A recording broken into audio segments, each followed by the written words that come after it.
Les États-Unis menacent le Rwanda pour la crise dans l'est de l'Ardé. Une nouvelle étape majeure vient d'être franchie dans la crise sécuritaire qui ravage l'est de la République démocratique du Congo. Les États-Unis, jusque-là prudents dans leur communication publique, viennent de hausser considérablement le ton face au Rwanda.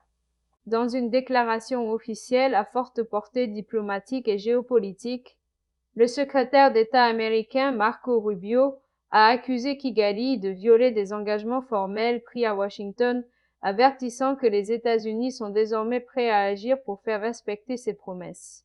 Développement.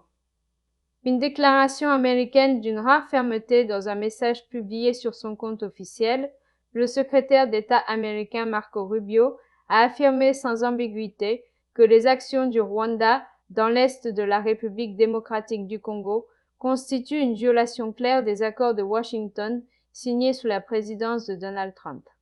Plus encore, il a précisé que les États-Unis prendront des mesures afin de garantir que les engagements pris envers le président américain soient respectés. Cette déclaration marque un tournant significatif dans la posture de Washington vis-à-vis du conflit congolais. Pour la première fois depuis longtemps, un haut responsable américain désigne explicitement le Rwanda comme étant en infraction avec un cadre diplomatique formel et non plus comme un simple acteur indirect d'une crise régionale complexe. Les accords de Washington au cœur de la crise. La référence explicite aux accords de Washington n'est pas anodine. Ces accords, conclus dans un contexte de forte tension régionale, visaient à stabiliser la région des Grands Lacs, à limiter toute ingérence étrangère en RD et à instaurer un climat de confiance entre les États concernés sous la médiation directe des États-Unis. En rappelant ces accords, Marco Rubio affirme que la situation actuelle dépasse le cadre d'un conflit local ou d'une rivalité régionale.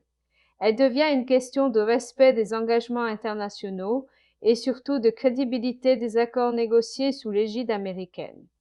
Un message politique fort adressé à Kigali. Le ton employé par le secrétaire d'État américain est sans équivoque. L'expression « violation claire » suggère que les autorités américaines estiment disposer d'éléments suffisamment solides, diplomatiques, sécuritaires ou de renseignement pour affirmer que le Rwanda ne respecte plus les engagements pris. Cette prise de position publique constitue un avertissement direct à Kigali. Elle signifie que le temps des ambiguïtés diplomatiques semble révolu et que Washington n'entend plus fermer les yeux sur des actions jugées déstabilisatrices dans l'est de la RDC. Vers des mesures concrètes de la part des États-Unis, l'annonce selon laquelle les États-Unis prendront des mesures ouvre la voie à plusieurs scénarios. Sans entrer dans les détails, cette formulation laisse entendre que Washington envisage des actions concrètes pouvant inclure des pressions diplomatiques renforcées, des sanctions ciblées contre des responsables impliqués, une réévaluation de la coopération militaire et sécuritaire avec Kigali, ou encore une mobilisation accrue des instances internationales, notamment au Conseil de sécurité des Nations unies. Dans le langage diplomatique américain, ce type de déclaration précède souvent une montée progressive des actions, allant de la dissuasion politique à des mesures plus contraignantes. Une continuité stratégique malgré les changements d'administration, en soulignant que les promesses ont été faites au président Donald Trump. Marco Rubio envoie également un message important sur la continuité de la politique étrangère américaine.